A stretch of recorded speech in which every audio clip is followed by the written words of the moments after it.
Some content or topics discussed could trigger a past anxiety or be sensitive or disturbing to listen to or view.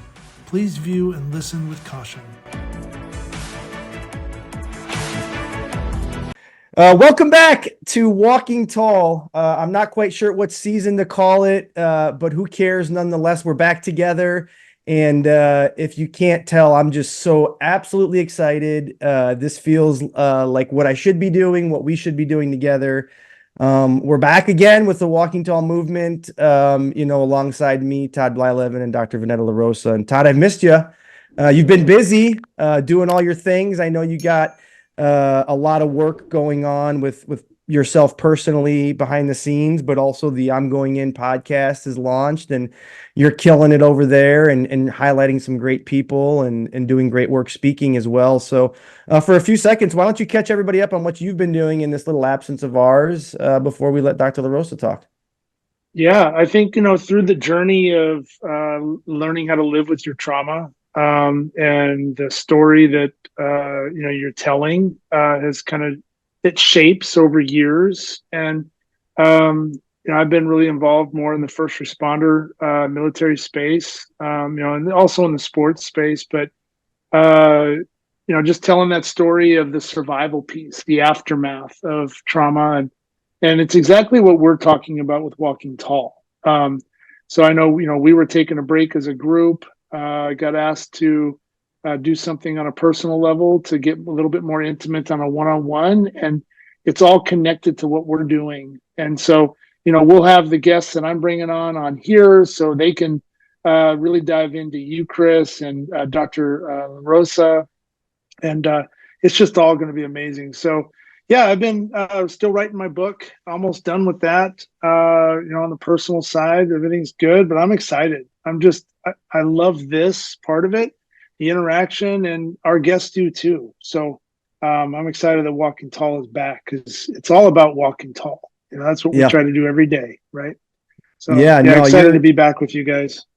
Yeah, no, you're a living example of that, right? And having seen some of the guests you've had on and the miraculous stories they've shared, and the relatability, exactly what you said. It's very comparable to what we're doing as Walking Tall. And the fact that you're being so brave yourself, Todd, going out on your own, willing to continue to share your story, and through that helping others heal, is just another testament to the man you are and why Vanetta and I are so honored to be on your team. So please keep up the great work, and we're cheering you on along the way and uplifting you, and I'm just humbled to be your friend. So thank you. And Dr. LaRosa, we've missed you. Like, you've been so busy, Vito and Anthony, Anthony's a wrestler and Vito's got scholarships and you're working at Helping Hands longer now. Catch us up real quick. You're the busiest woman on earth. Wow. I've missed both of you, first of all. It's so nice to see you both. And I have really just been serving kids, serving families, working with the staff over at Helping Hands, trying to honestly serve as many kids in need as we possibly can. The job market's been giving us some challenges. We need some super qualified, empathetic people that want to provide therapy to these kids. And, we're working hard to try to find the best people out there, to do the best job, that they can. So that's really my efforts have really been all about Helping Hands and doing what I can in that part of my life. And as you said, my son, Anthony, who I've told you had some anxiety, has just blossomed and, realized that, it's a good message for parents too. When things seem dark and challenging and you're afraid for your kids and you want the best for them and they're going through things, it's weighing heavy on you. There are brighter days, you keep teaching the lessons and keep providing that unconditional love and support, and they will get there. They will get there. And really struggle. And he never put himself out there the way that he is now. And he went in, he got a huge trophy. The coach said it's been a very long time in his career that he's seen a wrestler so new with his level of talent. He's one of the best wrestlers he's seen in a long, long time, he said. And he's feels so good about the fact he was able to learn such an incredibly difficult sport in such a short period of time. And, he's just proud of himself. And then that fills me up as a mom beyond anything. Then we got Love Vito it. over here. He ran into a little bit of an issue because he couldn't do baseball. Track season ran over and a whole bunch of things. But it's okay. He's doing a summer college baseball thing, and he's number one in the state right now for the 100 meters. So, yeah. He got your speed. He's got your speed, Dr. LaRosa, Yeah, as you he talked got your about and speed. bragged about growing up. And, Yep. the one thing that, we have not, the one thing we have not lost sight of collectively as a group, and it should just be stated, is the charitable arm that's being built behind the scenes still. And Dr. LaRosa, you're integral in that part, and, working with some colleagues of ours and ensuring that as we go along, our 501c3 and the good work we wish to instill upon the world is able to be done. And so thank you for all that. And just real briefly, I've been busy doing my thing. Hail. Yeah, exactly. Talking about charities, I think as you folks have gotten to know me, the two of you and watchers or listeners, whatever you call yourselves, I have a really big philanthropic component to me, and raising money for charities and uplifting other good causes in the world is something I found a passion in. And so, working through my now company, I guess you'd call it Hail Auctions, and partnering with great charities in Illinois and nationwide as their auctioneer and fundraiser. And it's just crazy. It's fun, And so the cool thing about that is I guess. Yeah, I hope so. I hope. I mean, that's cool. Yeah. And, the cool thing is, all the contacts that I'm making and all the skills I'm building and all the lessons I'm learning through Hail, we'll be able to implement into the Walking Tall Foundation, and that's just so exciting for me. But it's not about any of us, frankly, right? It's about our guests, and it's about, those that we wish to serve collectively. And Todd, you mentioned being a really big advocate, as we all are, for our military community. And I am just so excited, maybe beyond all of our guests, as we've had some crazy, awesome people on, but we're about to bring on somebody I just find so cool, so amazing. I kind of introduced her several times as my big sister. She keeps my ass in line when I need a talking to. But for those of you that don't know, Jami Raishbrook is a medically retired United States Air Force medic. She's a proud spouse to a successful producer, and all while serving as a teacher in home to their amazing son. Jami served in Japan during 9/11, where she worked on labor and delivery and is skilled in teaching others as a BLS instructor. While serving in the Air Force, she suffered critical disabilities that rendered her no longer able to continue her career as a medic. But even harder when she learned she was no longer to be able to continue being a nurse when she was removed from active duty collectively. However, like us, her desire to help others never left, and she's now carries an undying passion to assist other veterans like herself on how to advocate for themselves when in need. She's since relentlessly become a fierce veteran ambassador for us in the Walking Tall movement, raising awareness for mental health. And Jami has over 20 years now out of the military. But she has now gathered skills to benefit others throughout their lives and their journey as well.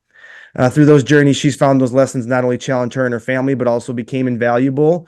And she now seeks out others to network with and gain strength to grow herself. As an advocate and mentor for veterans, she now strives to help other veterans however she can to support or connect them to the resources and answers they simply can't find. And I talk a lot about that inexpensive experience, and Jami's so brave in sharing hers.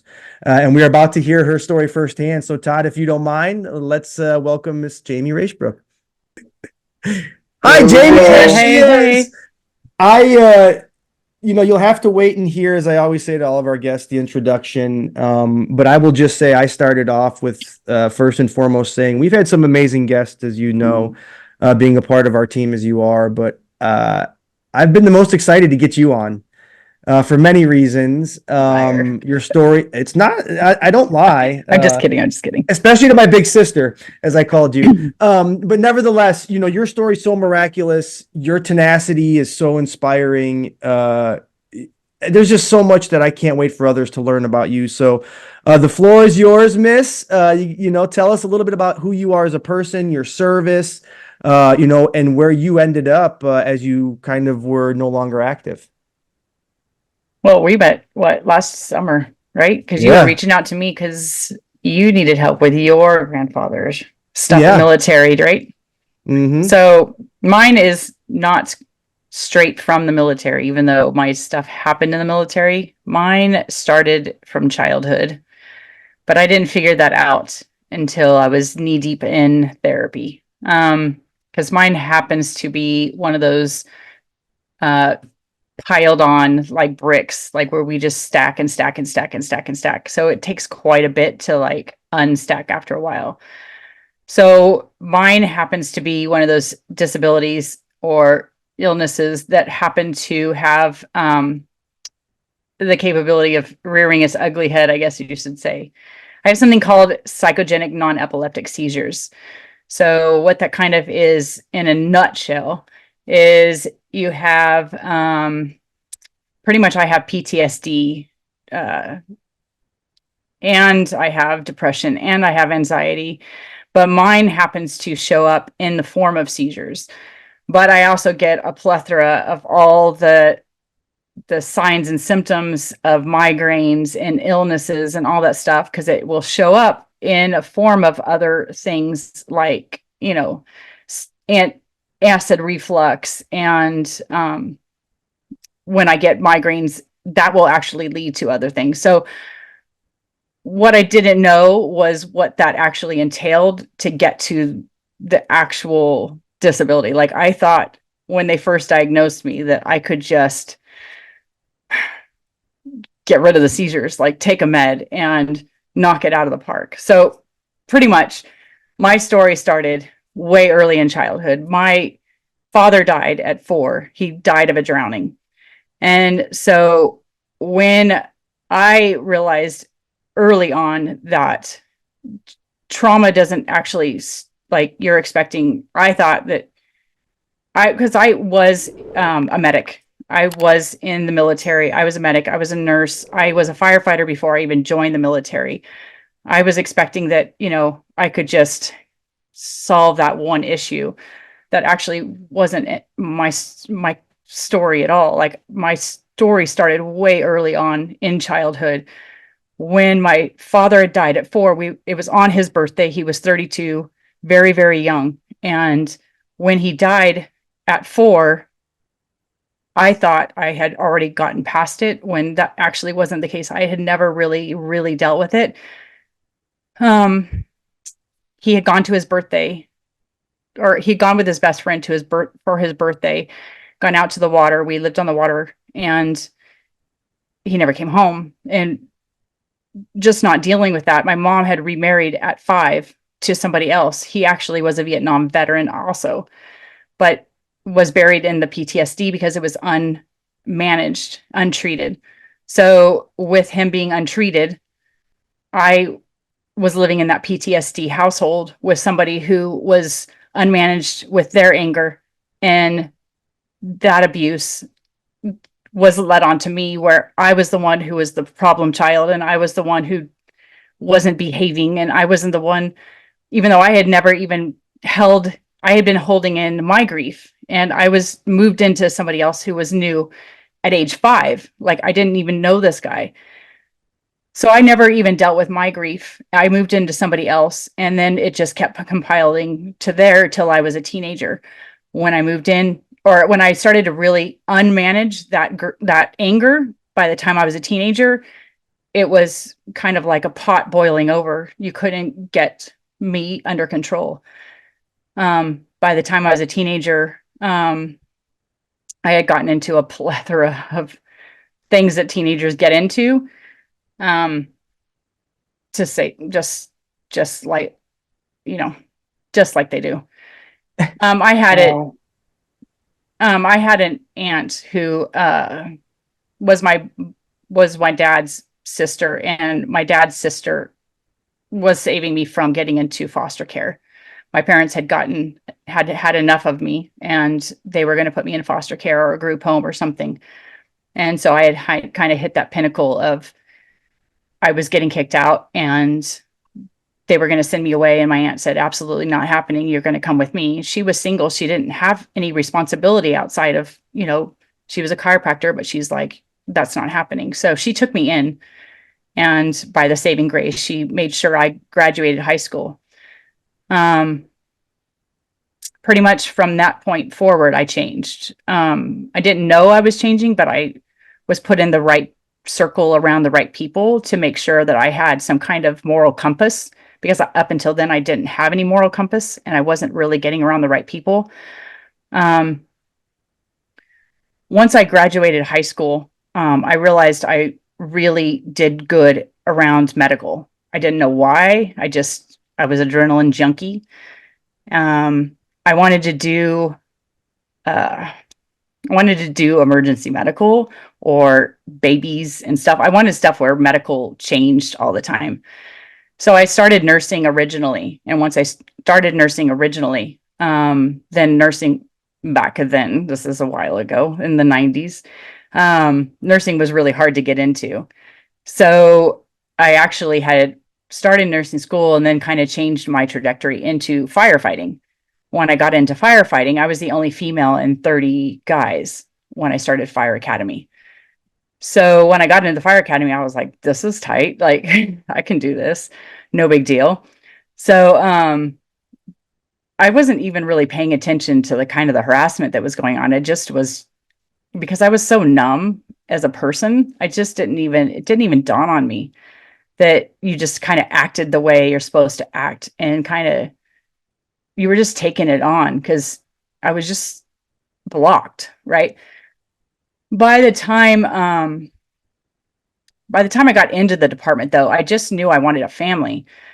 So when I was working as a firefighter, I started asking the females that were working if they intended on having children. And the problem was that females that were working were already the ones who had kids or had no intention of having kids. And back in the 90s, when they were not having a space for children or people who were going to have children, like you had to be off the field to have kids. And I didn't want to be vulnerable, like my mom was vulnerable when you have children and not have a job. So then that's where I realized I needed to like pedal backwards and consider nursing again. Because I did not ever, one thing I just knew very young is that I did not want to be vulnerable and depend on a guy, because I didn't want to be in the situation where I got married just to find a house, because I didn't want to be in a abusive situation like my mom was, dependent on a guy. That's all I knew at 20. And so I got to look at school. I could have gone to school. I didn't have to join the military. I just chose to join the military because I wanted the actual experience for nursing to make sure I was a really good medic getting hired as a nurse. But I only chose nursing as a career. Like I joined with signed papers guaranteeing me as a nurse or as a medic in the military. I would not have joined because I had already had college. I was 3 years into college. And so I joined thinking I was doing a really good job at making sure that I had all my ducks in a row when I joined the military. I should have finished. Let me just tell you, I tell everybody now, finish college first, like, especially if you're so close to finishing or you have a route to finish. That's what I will tell anybody who watches this podcast or anything. Finish college first. Don't go in enlisted. That's one thing, because they will have you. So anyways, I didn't. I joined in enlisted. But I joined as an older airman, so I had a pretty good head on my shoulders, and I knew exactly what it was I wanted to get, and as a career, what I wanted to do. Joining, I was sent to Japan, and I loved Japan. It was an amazing experience. I had done everything I could possibly do to gain the experience as a medic. 2 years I was over there.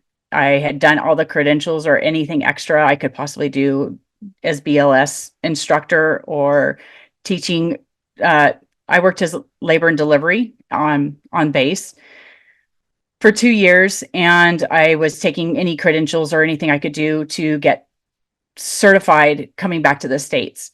Once 9/11 happened, right at the end of my at the end of my enlistment, that's when everything had started to change.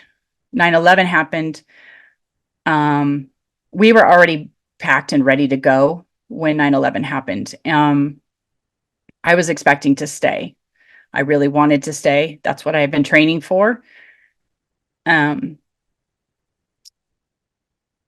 wasn't able to. And all of my friends and the family that I was closest to stayed. Yeah. Jami, I'll give you a break. And thank you for being so vulnerable and showing your emotion. Guys, didn't I tell you she's amazing? Like, if there were boxes that Walking Tall would have to hit, like, Jami would start making her own boxes, right? From a first responder to a veteran to a mental health advocate to promoting vulnerability. And Todd, I know you know what it's like, dealing with those that you work with now and your experience. And having heard, Jami's story for the first time a little bit here, what are you feeling? Well, I mean, my appreciation is just even more uplifted. I think just the perseverance that you've shown and walked through, the hell of it basically since you were 4 years old and you lost your dad, and then you're instantly put into another position where you have to adapt, and you've just been adapting all the way through, and your aunt to really walk tall for you in a moment where it was probably a defining moment where you were either going to keep going south or she lifted down that hand and raised you up, and put you on a path where you're at now. And the perseverance, the foresight that you have, I think just the dedication to where I want to do this, I'm going to do a job that's going to help me get to that. And then going into the military and fulfilling those years of training, knowing it goes beyond that. This is what you want to do. You've been a helper and you've been in the chaos since you were a baby, and you're like, how to control it, which is why at the very end here, all of a sudden something catastrophic happens to our nation, and you're wanting to just, I want to put my flag down, or plant it down. I want to be in this. I'm in the fight. That's who you are. That's the blood that runs through your veins. And so I could feel how difficult that was for you, just in how you're telling that story. But man, Jami, yeah, I want to keep. You're like, you got me on the edge. I want to keep listening to you talk and share your story. And you're so passionate, anyways. I mean, I encourage, just as a break, follow her on social media. You have, like, the stuff you're putting out right now is so freaking awesome. I mean, you don't have to be a veteran or anyone, just a fan of what you're doing, and the advocacy that you're bringing forth, just for the greater good. It's just really cool. So yeah, no, thank you for sharing what you've gone through. Yeah. Dr. LaRosa, real quick, I'm afraid you will get emotional. I know who you are as your core as well. But real quick, before we turn it back to Jami to continue on with her story, how are you feeling right now? Well, thank goodness you did go to Todd first today, because, my emotions run high, Jami, when I think of that 4-year-old you and having to deal with such a traumatic experience, but not having the safety and the comfort to work through it as you should have had. Parents don't always get it right. They don't always get it right. And children are often judged by their surface level behaviors. And it's, you listen or you don't. You go to school and get good grades, or you don't. And if you don't, then there's some kind of consequence or punishment along the way. But what so many people really neglect to realize is that children don't have the words or the ability to express their emotions. So it comes out in their behaviors. It comes out in all the things that you said you struggled with as a child and as a teenager. Those are behavioral manifestations of stress and trauma and things that were just not processed because you didn't have the support to get you through it. And there's no possible way somebody at that age could live through that kind of experience and know what to give themselves in order to get through it. You needed support to get you through it.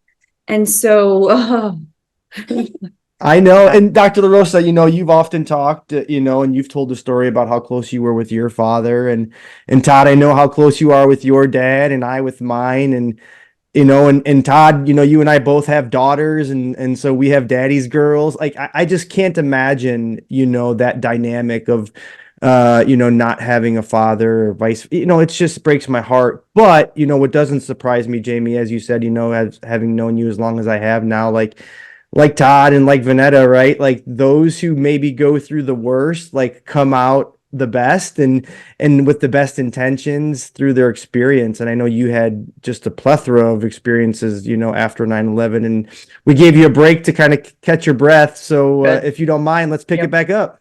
Yep. So 9/11 happened, and what I didn't understand was we didn't have the vocabulary. Nobody knew about survivor's guilt and all of that and what that entailed. So for obvious reasons, you can see that I'm upset, but at the same time, I wasn't upset at that time. I actually was just told what I needed to do.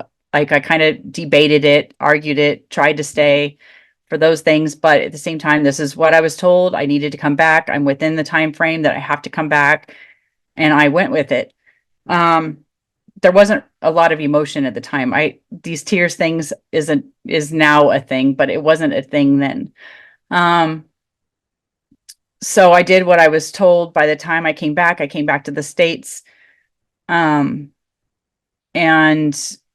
2 months into me coming back to the States, I started having seizures. I had 23 seizures in 2 days. I was really sick. I had gastroenteritis, mind you, the night before. So with most people, they would have gastroenteritis. They would have thrown up, had the diarrhea, had the fever, or whatever. But with me, when I came into the talk to my commander, something was going on with paperwork or whatever. I was getting in trouble. I can't honestly remember. But after talking to my command, she's saying, "Are you all right?" And I said, "No, I was really sick." And she sent me down to have a evaluation, even though I worked in the hospital. When I had that part of the evaluation, that's when my seizures proceeded to happen the next week. And I had seizure after seizure after seizure. So after having multitude of seizures, they had diagnosed me with epilepsy and left it at that's what I had. But after having had epilepsy, a diagnosis, and given medications, and those were not working, they proceeded to have more evaluations to find out why I was not getting any resolution with the seizure meds on board that they thought was supposed to just solve the problem. And so did I. So they proceeded to have me in an off-base video EEG, which should have just been a 72-hour video monitoring.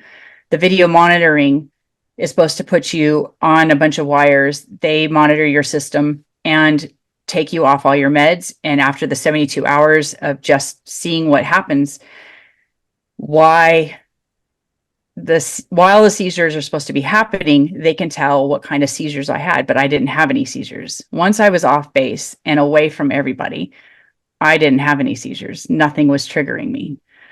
So I ended up having an in-stay appointment for 2 weeks to trigger those seizures. And when I say I needed to trigger the seizure, they needed to trigger the seizures. So they needed to do sleep deprivation and try to get me to eat. And I wasn't wanting to eat. I was vomiting. And there was a lot of things that were trying to get me to trigger. The one thing that triggered was my suite mate that was next door, who had gotten in a really violent car crash. And she was in the hospital next to me.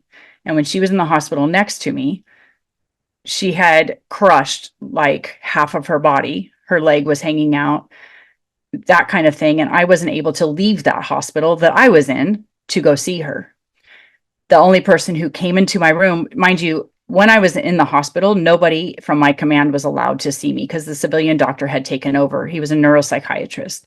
And the neuropsychiatrist had said, okay, that one thing I'm going to tell you is no commanders are able to see you. The only people that are here to see you are friends of yours, and at very small doses of time. So my commander had asked for permission to come see me to let me know that this is what happened with her, even though me and the command were not on good terms, because I had had a lot of problems with them. Because all of a sudden, when I had a medical, now all of a sudden I'm a problem child. Like I had not been able to do anything, tie my shoes, do my uniform, or any of those things because they were all of a sudden trying to lower my rank and take my rank. There's a system involved with military and medicals. That's another story. But for me, that's what was happening. I wasn't functioning all of a sudden.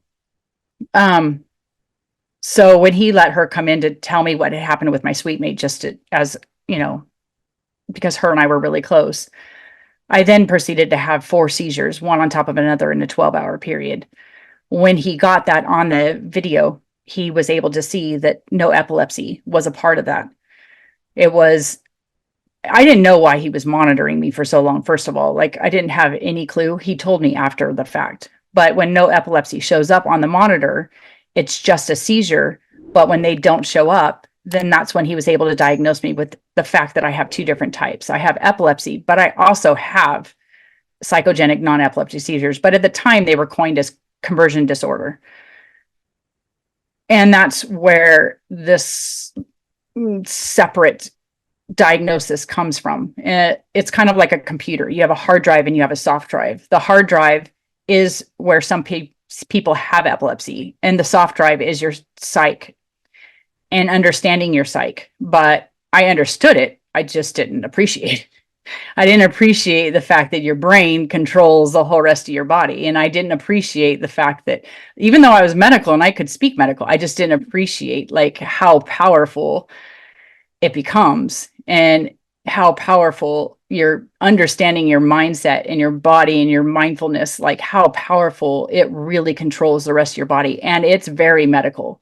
It's actually more medical than my epilepsy, and controlling my epilepsy with taking a pill will ever be. That's the longest journey I've ever had. And this has been the longest journey that understanding that part of it has ever been. He explained it to me. I understood it as, okay, so what do I need to do? Do I need to put onions in my lap and start crying? How am I going to get rid of it? Like I really had no comprehension of what he was saying. Do I need to cry right now? Tell me what I need to do to get rid of it. Like I needed an answer.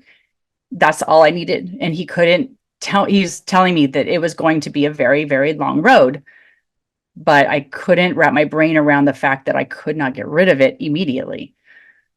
So I do now. Like I understand it wholeheartedly. It's just the fact that it's been a long journey.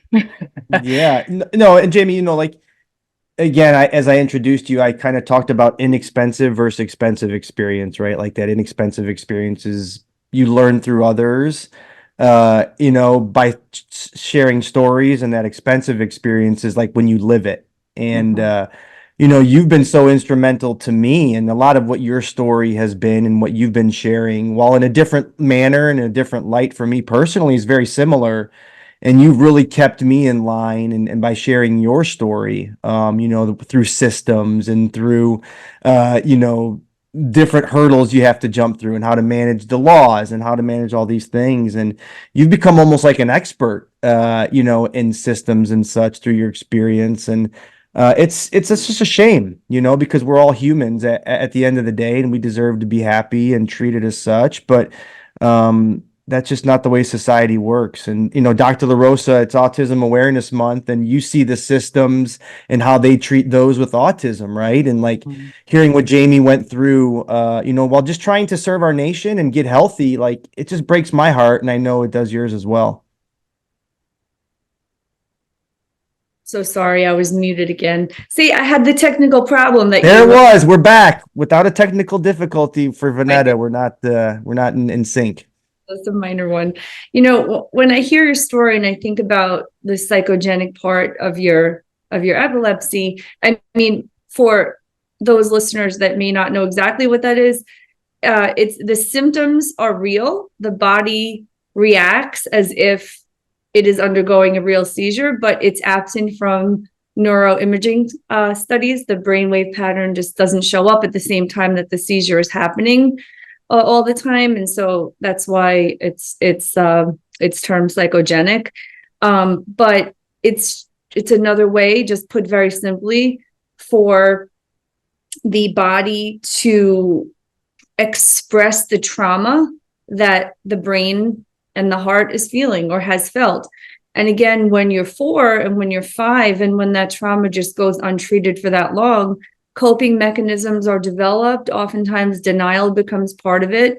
And as you said, that sheer blockage of negative emotion becomes part of a person's profile super early on. And so, if you really think about it, what happens to that 4-year-old, right? You become that person that could take on the world. It's kind of like, go ahead, punch me. It's not going to hurt. I've dealt with it. I can deal with more, and I could deal with you, and it puts you in a place where you just could take and take and take and take.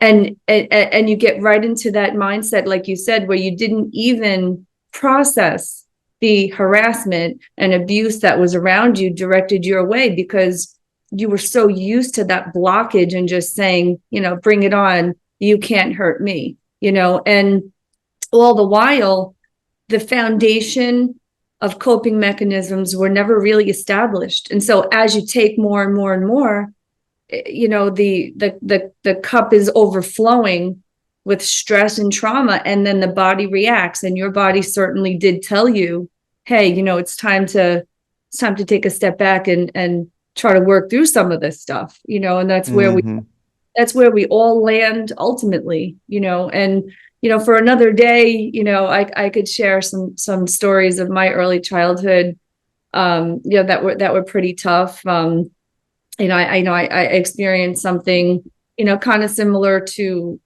what you're describing, so I can relate to you on a personal level as well. Nothing I've shared on the show, nothing I've shared with Todd, and or Chris yet, but it is there as a part of my being as well. So not only from a professional perspective do I understand you, but also from a very personal one. And you've overcome so much. And, in the face of everything that you had to process and deal with, you served our country, and you did so in a very tumultuous and dangerous time. And so for that, ultimate respect goes to you. Yeah. Again, I told you how cool she was, didn't I? And I just think, Jami, as I've gotten to know you, and, I just consider you like tough as nails, right? And I mean that with love, like not you're tough. I mean, like you've endured a lot, right? And so I know, as we've talked offline, like my panic attacks and some of the weird things I've had occur to me, my physical manifestations have been, not as impactful as yours, thankfully. And I just think how strong you had to be to endure all you had to endure to get to the point you are, and so, and as Vanetta said, while serving our country in the scariest time maybe ever to be alive as an American citizen. And Todd, I know you have great affection for those men and women that serve our country. And, you've shared, you've been maybe a little more fortunate than Jami or I in terms of like physical stuff. But you've also had some issues, right? And so, where are you at when you hear Jami's story? Well, I think, everybody has issues, right? Yep. Everybody has trauma. Yeah. Everybody goes through their own story of adversity. Yeah. Your own coping skills, which you are able to grin and grind through, and how you grow up, shapes you later in life. And the fact that you're recognizing a lot of that now, Jami, and the reason probably your voice is so clear and sound is a direct result of all the things that you've gone through and learned how to walk through now, where you can be an advocate and an educator and a voice to help those that are maybe in the early stages of these trauma, or hitting these mindsets, or not clearing up or processing those those difficulties that you have, right? Mhm. So all the triggers and things. I know I talk about, you get to a point in your trauma where your trauma is now sitting out in front of you. And as long as that trauma is out in front of you, your spidey senses can now allow you to react, bob and weave, take a break, meditate, pray, whatever that is to you, to then gather yourself and then get back into the fight. But as you're going through it, like you mentioned, especially like right around that 9/11 time, you're just going, you're just doing what you're told to do. You're staying So alive. it's yeah, just staying alive. It's I think where you're at right now, I'd like to know, so when did the advocacy part of you really kind of kick in? Like, because you're so 2 years powerful right ago. now. Yeah. Really? Yeah. Yeah, Talk about like leading up So to there's that a huge jump from the seizures just starting till now, because there's been a whole bunch of medical that happened in between there and now. I had to get out of the military, and they weren't doing it nicely. So getting out of the military was part of the struggle. Once I got out of the military, I still had to deal with the medical. And the medical part was half the battle, getting proper medical care and getting everybody on board that this is what I had. The VA's comprehension of it wasn't epilepsy, it was conversion disorder. They had diagnosed me with adjustment disorder, not conversion disorder, with seizures. That relation to that being on paper, even though my medical records had stated such. So there was a whole process to getting proper medical care in general. My neurologist wouldn't treat it. The psych wasn't treating it properly. I had therapists just because I knew I needed therapists, but in continuity of care in the VA is a hot mess. It's just a hot mess. So the only thing I can say to you is that because I understand medical so well, the only reason I even got care is because I moved straight to LA out of the military. I was in Washington. So I moved to LA just to be around a major VA.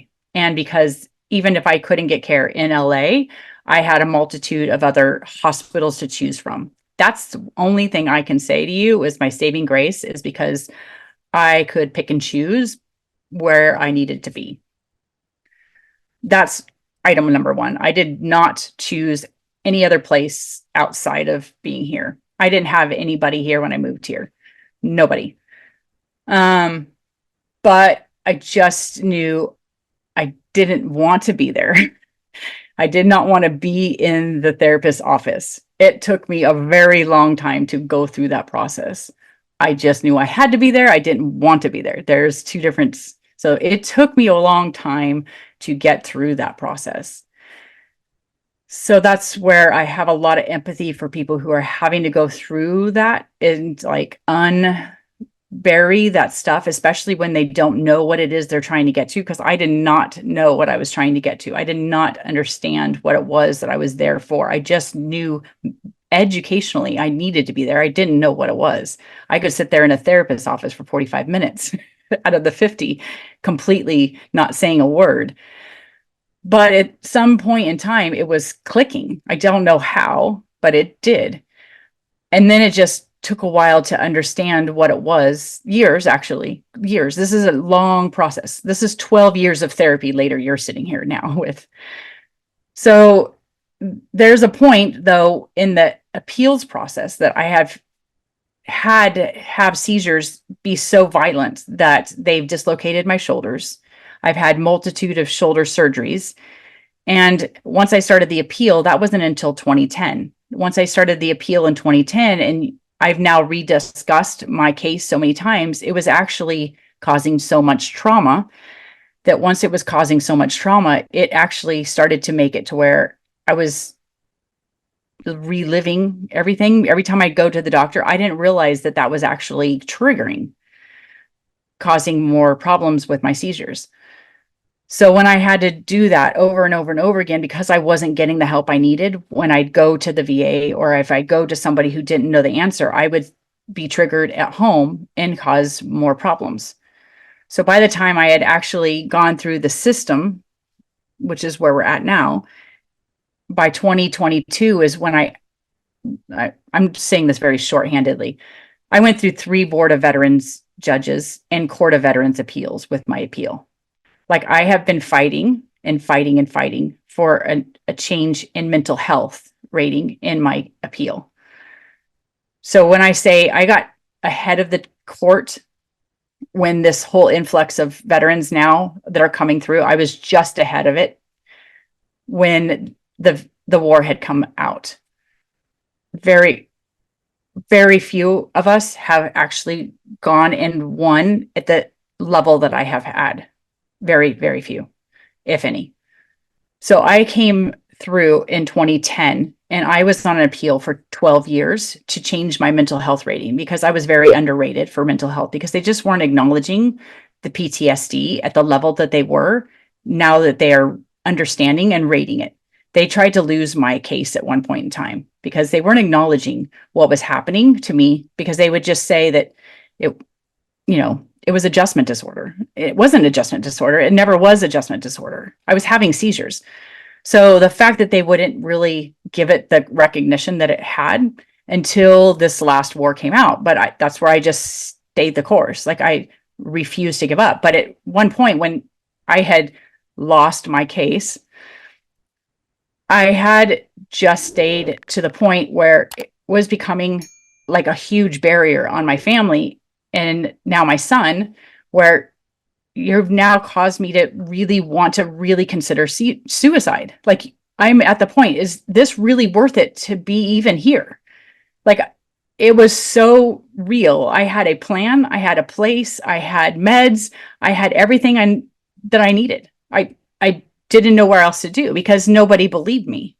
And the fact that they have gotten to the point where they really have veterans really wanting to just say, do I go to the VA? Do I shoot myself? Do I take the meds that I'm needing? What do you want to do with us? Like, you're making it to where we don't believe ourselves anymore, when that's not the case. I've had the medical records in place since discharge. I realized that it was the fact that I needed to just turn left or right. That's all there was to it. I needed to just make a decision. Do I hold strong, or do I cause the same thing to my son that's happened to me? When I realized that there was like a why do I actually want to be here? And why do I want to stay the course? It all of a sudden just said, no fucking way, period. I'm not doing this. I'm not going to do this to my son. This is my why. I'm going to stay the course, and you're not going to kill me, period. I don't care what happens. You can deny it. You can do whatever, and I'm going to keep going. But there is that like extra bit of fire that says, not today, that got me to the next day. And not today, it got me to the next day. Because when I realized, I was like, I'm not going to let you kill me, that was it. It like all of a sudden kind of made sense, but I don't know what it was. I could not tell you to this day what it was that said, I'm not going to let my son have no mother, period. Mm-hmm.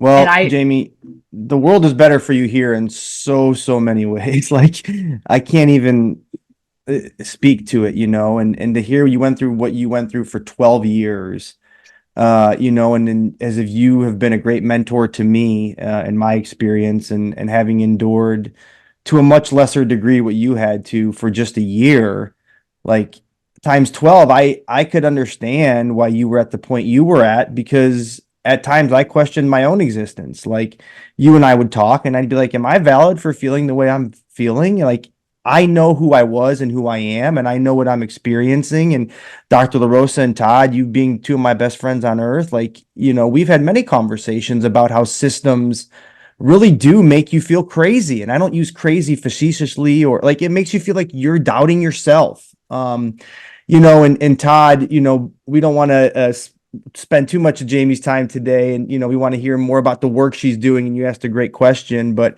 I know you talked a little bit about me and your journey, like, feeling the same way at times. Like, does anybody believe I'm feeling the way I'm feeling, or seeing what I'm seeing, or hearing what I'm hearing, or seizing when I'm seizing, whatever the case may be. It's just so unfortunate that systems do this to us. Can I just throw in there, we You're hear up. when we hear this a lot, just in passing, that people's feelings aren't validated, and that's putting it super, super mildly.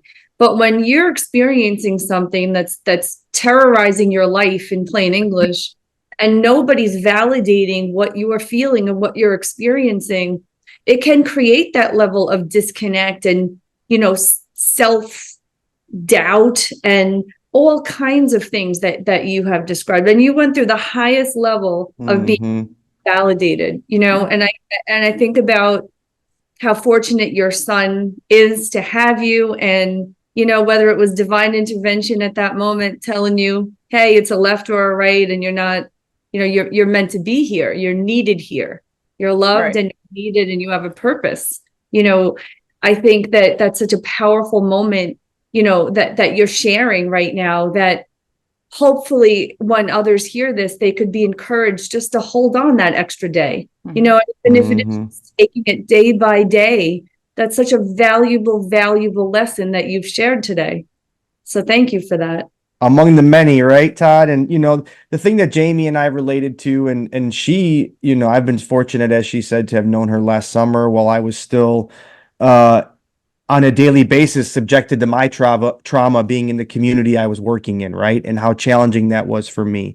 And Todd, you had to move away from your trauma the very next day. And I know that was difficult because you feel this strong tie to where you were, and hearing Jami's story, I'm just so, eager to hear what you have to say about the thoughts you have, hearing what she went through.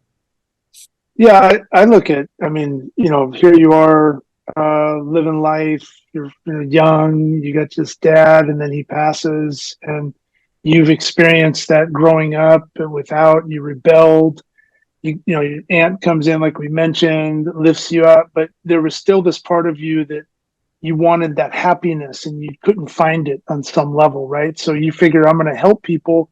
So you become a firefighter, you join the military, you're going into labor, you're doing all these things in the medical field, and then you become a mom yourself, and then there's that maternal instinct of fight, right? You're already a fighter. Nobody could ever doubt that about you. Just listening to you talk, you could tell you are a fighter. You're going to do what you have to do. But the why factor is really interesting, that you came to this T, because you talk to a lot of people about trauma on that road that they go to, whether it's veterans, first responders, or just normal people that are experiencing that, on do I go left or do I go right? And if I'm going to go either way, why am I doing that? And you found your purpose with your son, which is interesting to me because maybe that's the part of you that you lost growing up and getting to where there's that moment. You're already a fighter, you're fighting for everyone else, but now you got this blood instinct and you're just going to do whatever you can to fight for your kin, and that's your son, and you're fighting for yourself. And now you're fighting for others. And the advocacy part, which is why I was asking you the question of when did you realize at this point in your life that you are now walking tall for so many other people and veterans in particular, and trying to educate them on the path that they can take early on. And so what are you doing right now? Because I know I can tell people to go to social media and historically look up the things that you're doing, but talk to us about what you're doing right now to educate and to empower, and how can we and others that are listening to this assist you in your efforts? So mainly I'm talking about mindset and mental health and awareness. What I'm building more on myself is a platform to get people to build a rapport with, because the more I realized and didn't realize was, that's what I was kind of getting to, is I didn't have a why for a very long time, right? I had a why in the military. When I got out, I had lost my team and I had lost my why. And a lot of times when veterans specifically, they get out and they transition and they lose that passion, they lose that why, especially if you're like me and you have a disability, you get off track. And now, because I'm still fresh, remember, I'm fresh off the boat, and I needed to start building a new passion. Like I needed myself. I'm trying to still build that for myself, where I found it. Like I found that why I had not gotten on social media. I actually took lots of pride in that. You could not track me. You could not Google me. A lot of veterans are like that. We don't open emails and all that stuff. And I realized I need to quit that. That was an excuse. So this last year is kind of where I've now, you can see that I I'm on it, 2022, you would never have gotten me to even open a little camera thing and sit here and talk to anybody or whatever. That was extremely difficult. So there was a lot of fear in myself about talking about my story, reaching out to others, getting on platforms, getting on webinars or whatever. So that everything about what I said I would not do, I am doing. I'm pushing into that fear and trying to find that platform and building that rapport for those who were like me or are like me. And if they feel like they need to reach out because they feel like there's a kindred spirit, I want them to not spend the 20 years that I spent. I really don't. If they feel like they're lost in the system, which there's a plethora of us, I want to help them. If they are lost in the appeal system, I want to help them. If I have a connection that they need a connection to, I want to help them, if that makes sense. I don't want a veteran spinning their wheels, lost in space, trying to get an answer to something that they can't get an answer to, because that's where we lose veterans. They get frustrated in the system. It's not that the VA system isn't doing good. The VA system is it pays my paycheck. It's doing really good, and it's free medical. So I want every veteran to get in the system. If they're not getting the answer that they want, then I want them to reach out to me and other advocates like me that have answers, because there's a plethora of us out there. It's just the fact that we don't know the answer, especially the new veterans coming into the system. So that's where I realized we need more people with bigger voices, the ones who are talking about what we've experienced and how do we get those platforms to use platforms to talk about our mental health, make it just like we had a cold, we had to go see a mental health specialist. Like, it's not a big deal anymore. I want it to be so easy and so talked about that we've now integrated veterans right into the civilian world, and we have now gotten back into working like not a big deal. And that employers are now taking us in with open arms. And do you need accommodations? That's not a big deal. Not making accommodations like so taboo. So yes, I am helping veterans. I've had veterans in crisis reach out to me because they didn't know that they can go to the ER and get help immediately. So they think that they were going to get, so if I have to call the ER and get them to, I have no problem with that. I don't want them to be in that spot where I couldn't get help. I just shut down. No, listen, I'll say, and as you said, Jamie, I reached out to you because I was having some, and I still am having some struggles with the VA, as it relates to my grandfather, who's been passed now for 13 years, served in the Korean War, right? Right. And then as time goes, I made another connection, and I'm starting to now simply say, hey, Jamie, here's a really cool veteran I think you should meet. And before you know it, I'm on text chains now. Jamie's leading other veterans in North Carolina on the East Coast from Los Angeles to find resources. And it's just a perfect example of what we want to be as Walking Tall. And Jamie, I see you're wearing our hat, and you've been such a motivator for me to say, hey, what are you guys doing? Like, let's go. Where are you at with Walking Tall? And I just can't thank you enough for all your support. And as we build, behind the scenes, and I know you want to help us help veterans, and that's where we're at together. And, before we sign off,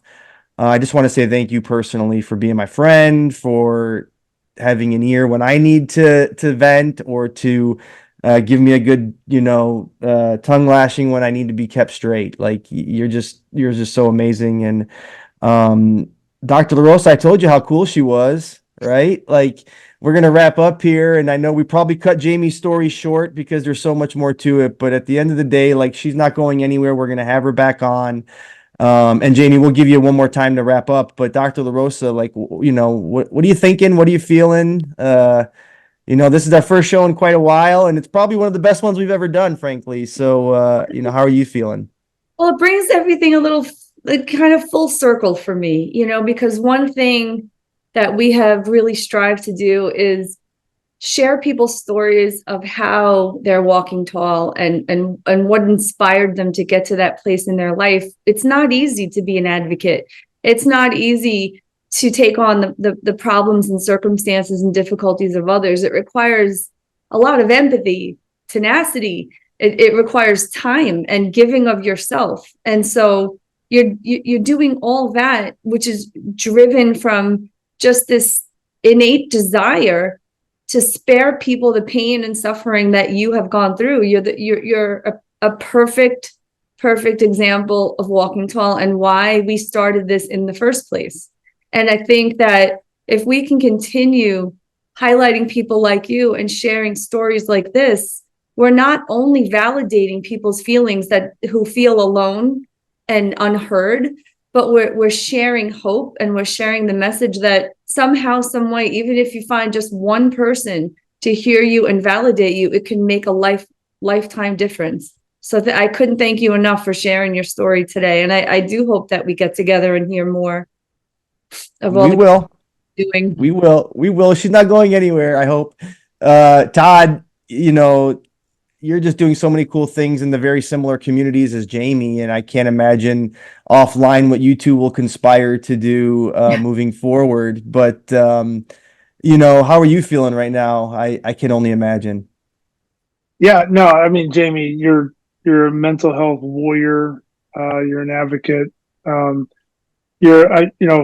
We get to these point where I'm at. I look at my own journey, and just my own trauma through like the Vegas incident, right? And learning how to live with that kind of stuff. And the people that have been presented to me that really started off with like resonating were more the first responder community, military. We get, the first call I had was from a 3-tour combat vet, sitting in that truck at DFW and telling me, hey, brother, I've experienced what you've experienced in terms of the relation of what you saw and what you heard. And this is what I'm going to do. I'm going to be there with you, right? And that's what you're doing right now is you're standing tall, you're walking tall, and you're strong. And, one of the key words that I think listening to Vanetta talk about like the resiliency piece and everything that you've portrayed is the strength, that you have now. You're laser focused. You know what you want to do. The outreach of I want to help, I want to help, I want to help. It's not just a light talk. It's very strong and solid and bonded, and it's forged from all the stuff that you've walked through in your life. And so I feel the strength. I can't wait to mix in some of the things that I've been doing too, because it's like I said, it's all going to kind of come full circle into Walking Tall, sitting right in the middle of this hub, and we're going to be able to spider web out and bring it all back in. And because that's what it's about. It's about this right here, getting people to walk tall when they've been knocked down, right? So, yeah, thank you for sharing your story. I know there's a lot more. I even see us doing these panel kind of conversations. Yeah. We've talked about bringing on veterans and having Jamie come on and talk, or, certain experts in the field. But, yeah, it's awesome. So. Yeah.